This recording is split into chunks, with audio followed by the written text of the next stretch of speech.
Hello viewers, SBT Bangla সকলকে স্বাগতম।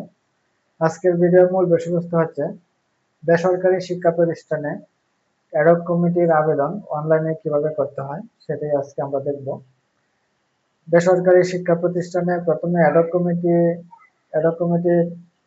গঠন করতে হয়। অ্যাডহক কমিটি গঠন করার পরে ম্যানেজিং কমিটির মানে পূর্ণাঙ্গ কমিটি গঠন করতে হয়। তাহলে অ্যাডহক কমিটির আবেদনটা অনলাইনে করতে হয় বোর্ড অফিসে। সেই কাজটুকু কিভাবে করতে হয় সেটুকু আজকে আমরা দেখব। আমি প্রথমে একটি ব্রাউজার ওপেন করে নিব।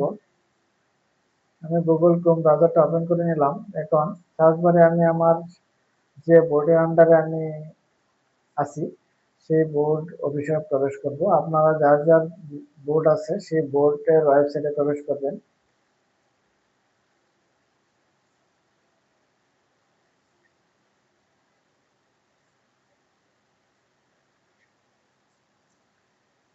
আমি ময়মনসিং বোর্ডের ওয়েবসাইটে প্রবেশ করছি। আমি ময়মনসিং বোর্ডের ওয়েবসাইটে প্রবেশ করলাম। এখন স্ক্রল করে একটু নিচে যাব।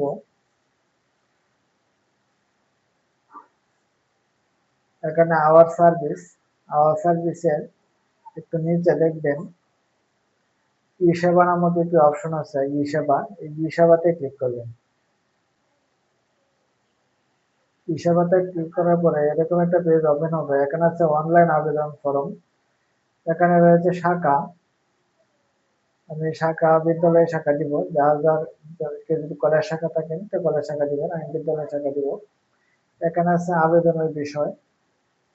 তার আগে বলে রাখি এখানে আছে লাস্ট আপডেট। আপনার আবেদনটা সাবমিট করার পরে ইউজার আইডি এবং একটি পাসওয়ার্ড দিবেন। সেই ইউজার আইডি এবং পাসওয়ার্ড দিয়ে এখানে লাস্ট আপডেট এখানে ক্লিক করে আপনার ফাইলের অবস্থান জানতে পারবেন, ফাইলটা কোন পর্যায়ে আছে। তাহলে আগে আমরা আবেদনটা কমপ্লিট করি। আবেদনের বিষয় এখানে রয়েছে অ্যাডহক কমিটি গঠনের অনুমতি প্রদান। বর্তমানে অনুমতি আনতে হয় না, একটা পরিপত্র আছে, সেই পরিপত্রটা দিয়ে দিলেই হয়। এখানে আছে অ্যাডহক কমিটি অনুমোদন। এখানে ক্লিক করলাম। এখানে ক্লিক করার পরে এখানে আসছে ইআইআইএন নাম্বার এবং পাসওয়ার্ড। প্রত্যেকটা প্রতিষ্ঠানের ইআইআইএন নাম্বার আছে এবং পাসওয়ার্ড আছে, সেটা দিয়ে আপনারা নেক্সটে ক্লিক করবেন। আমি আমার পিন নাম্বার এবং পাসওয়ার্ড দিলাম। দেওয়ার পর আমি এখন নেক্সটে ক্লিক করব। নেক্সটে ক্লিক করার পরে এরকম একটা পেজ ওপেন হবে। এখানে শাখা, বিদ্যালয় শাখা, আবেদনের বিষয়, অ্যাডহক কমিটি অনুমোদন। এখানে ইন নাম্বার এবং পাসওয়ার্ড তো রয়েছে। এখানে প্রতিষ্ঠানের নাম ও ঠিকানা এটা অটোমেটিক আসবে। আবেদনকারী হলো প্রধান শিক্ষক। এখানে আবেদনকারী মোবাইল নাম্বার, প্রধান শিক্ষকের মোবাইল নাম্বারটা দিবেন। এখানে প্রধান শিক্ষকের মোবাইল নাম্বার, যে মোবাইল নাম্বারে মেসেজ যাবে। এখানে রয়েছে সভাপতি। আমরা ৩ জন সভাপতি সিলেক্ট করতে হয়। একজন ওরা সিলেক্ট করবে, বোর্ড অফিস থেকে কিন্তু একজন সিলেক্ট করবে, কিন্তু আপনার একজন সভাপতির সাথে ২ জন সাপোর্টিং দিতে হয়। ৩ জনের নাম লিখতে হবে। এখানে যার আগে যাকে আপনি সিলেক্ট করছেন তাকে প্রথমে দিবেন, তার নামটা প্রথমে দিবেন এবং যে ক্যাটাগরির সদস্য, হয়তো বা শিক্ষানুরাগী হতে পারে, সমাজসেবক হতে পারে, এখানে লিখে দিবেন। তারপরে দ্বিতীয় নাম্বারে ব্যক্তির নাম লিখবেন, ক্যাটাগরির নাম লিখবেন। তারপর তৃতীয় ব্যক্তির নাম, ক্যাটাগরির নাম। মূলত ৩ জন সভাপতির নামেই লিখতে হবে, ৩ জন ব্যক্তির নাম। যাকে সিলেক্ট করছেন তাকে প্রথমে দিবেন। তারপরে স্ক্রল করে একটু নিচে যাবেন। স্ক্রল করে নিচে গেলাম। এখানে রয়েছে ক্রমিক নং সাধারণ শিক্ষক সদস্য। অ্যাডহক কমিটি গঠন করতে একজন সাধারণ শিক্ষক সদস্য লাগবে। সাধারণ শিক্ষকের নামটা এখানে লিখবেন। বাংলাতে লিখতে পারেন, ইংরেজিতে লিখতে পারেন। এখানে প্রতিষ্ঠানের যোগদানের তারিখটা দিবেন। ওই শিক্ষকের যোগদানের তারিখটা এখানে দিবেন। তারপরে একজন অভিভাবক সদস্য লাগবে। অভিভাবক সদস্যের নাম দিবেন, তার সন্তানের নাম দিবেন, সম্পর্ক দিবেন, শ্রেণী দিবেন, রোল নম্বর দিবেন। এটুকুই কাজ লেখালেখি। তারপরে স্ক্রল করে একটু নিচে যাবেন। এখানে কিন্তু লেখালেখির আর কোনো কাজ নয়, এখন শুধু অ্যাটাচমেন্টের কাজ। এখানে রয়েছে জেলা প্রশাসক অথবা উপজেলা নির্বাহী অফিসার কর্তৃক মনোনীত অভিভাবক সদস্য। এই কাগজটা এখানে দিতে হবে, ব্রাউজ করতে হবে। এখানে ব্রাউজে ক্লিক করলে কিন্তু ফাইলটা কোথায় আছে সেটা দেখায় দিতে হবে এবং ওপেনে ক্লিক করলে কিন্তু আপলোড হয়ে যাবে। প্রত্যেকটা কাগজ এখান কিন্তু আপলোড হবে। তারপরে জেলা শিক্ষা অফিসার কর্তৃক মনোনীত শিক্ষক সদস্য লাগবে। তারপরে অ্যাডহক কমিটি গঠনের অনুমতি পত্র ফটোকপি। বর্তমানে অ্যাডহক কমিটি গঠনের অনুমতির আবেদন করতে হয় না, এটার একটা পরিপত্র আছে, সেই পরিপত্রটা এখানে দিয়ে দিবেন। তারপরে আছে সভাপতি মনোনয়নের জন্য 3 জন ব্যক্তির নামের তালিকা সহ আবেদন আবশ্যক।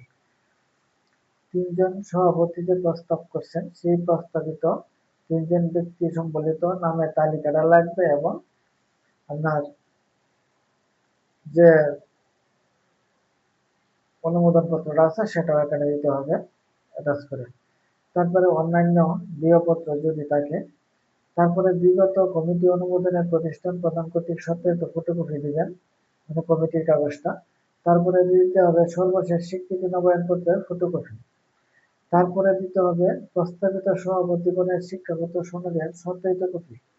আপনার যে সভাপতিকে 3 জন সভাপতির নাম দিবেন, 3 জন সভাপতির শিক্ষাগত সনদের নামটা দিতে হবে, শিক্ষাগত সনদের। এখানে প্রস্তাবিত সভাপতিগণের শিক্ষাগত সনদ গুলা দিবেন। এগুলো কিন্তু তিনজনের যদি 3টা ডিগ্রি পাসের সনদ হয় তাহলে আপনার এটা কিন্তু করতে হবে, পিডিএফ করতে হবে। পিডিএফ কিভাবে করতে হবে আমার চ্যানেলে ভিডিও দেওয়া আছে, যদি না পারেন ভিডিওটা দেখে নেবেন। তারপরে মামলা নিমন্ত্রণ প্রত্যয়ন করতে দিতে হবে, এটা কিন্তু আবশ্যক। মামলা নিয়োজিত প্রত্যয়ন। এখানে একটু বলে রাখি, সভাপতি হতে হলে কিন্তু ডিগ্রি পাস লাগে, ডিগ্রি পাসের নিচে হয় না, ডিগ্রি পাস এই জন্য সনদ গুলা দিতে হবে। তারপরে এখানে রয়েছে একটি রেজুলেশন করতে হবে, সেই রেজুলেশনটা আপনার অনলাইনতে দিয়ে দিবেন, রেজুলেশনটা অন্যান্যতে দিয়ে দিবেন রেজুলেশনটা, এবং ব্যাংকের স্টেটমেন্টটা দিয়ে দিবেন, সাথে সাপোর্টিং ব্যাংকের স্টেটমেন্টটা দিয়ে দিবেন। এখানে আর কিছু কাগজ লাগবে, এখানে অ্যাটাচমেন্টে কিন্তু আর কোনো কাগজ চাই নাই, তারপরে আপনার কিছু কিছু কাগজ আছে এগুলা অন্যান্যের মাঝে দিয়ে দিবেন। শিক্ষার্থীর জন্ম নিবন্ধন সনদ দিয়ে দিবেন, যে শিক্ষার্থীর পিতাকে অভিভাবক সদস্য বানানো হয়েছে ওই শিক্ষার্থীর জন্ম নিবন্ধন সনদটা দিয়ে দিবেন। তারপরে ওই শিক্ষার্থীর সংশোধিত প্রাথমিক সমাপনী সনদটা দিয়ে দিবেন। তারপরে ওনার জাতীয় পরিচয়পত্র, মাতার জাতীয় পরিচয়পত্র, মানে ওই শিক্ষার্থীর পিতার জাতীয় পরিচয়পত্র এবং মাতার জাতীয় পরিচয়পত্র স্ক্যান করে দিতে হবে। তারপরে ছাত্রছাত্রীর আবেদন, তার পিতাকে যে অভিভাবক সদস্য বানানো হবে সেই মর্মে একটি প্রত্যয়ন দিতে হবে, আবেদন দিতে হবে। তারপরে পার্শ্ববর্তী বিদ্যালয়ের অনাপত্তি সনদ, আপনার প্রতিষ্ঠানের পাশের যে বিদ্যালয়টা আছে সেই বিদ্যালয় থেকে একটি অনাপত্তি সনদ দিতে হবে, যে এই মর্মে প্রত্যয়ন করা যাচ্ছে যে এই প্রতিষ্ঠানে অ্যাডহক কমিটি গঠনে আমার কোনো আপত্তি নাই, এরকম লেখা থাকবে। তারপরে মামলা নিজের প্রত্যয়ন তো দিবেনি, আর গতানুগতিক যে কাগজগুলো আছে সেগুলো তো দিবেনি। ভাতৃর মাঝে এগুলি আছে, শিক্ষার্থী জন্ম নিবন্ধন, প্রাথমিক সমাপনী সনদ, পিতার জাতীয় পরিচয়, মাতার জাতীয় পরিচয় এবং ছাত্রছাত্রীর আবেদন, পার্শ্ববর্তী বিদ্যালয়ের অনাপত্তি সনদ, এই কাগজগুলো দিয়ে দিবেন। এই যে কাগজগুলো বললাম এটি কিন্তু এখানে অপশন নেই, অপশন না থাকলেও আপনার অন্যান্য যে আছে অন্যান্য মাঝে দিয়ে দিবেন, রেজুলেশনটার সাথে দিয়ে দিতে পারেন, কোনো সমস্যা হবে না। হ্যালো ভিউয়ার্স, আজকের ভিডিওটা এ পর্যন্তই ছিল। বেসরকারি শিক্ষা প্রতিষ্ঠানের অ্যাডহক কমিটির আবেদন কিভাবে করতে হবে স্টেপ বাই স্টেপ সবটুকু দেখালাম, আপনারা এভাবেই আবেদন করবেন।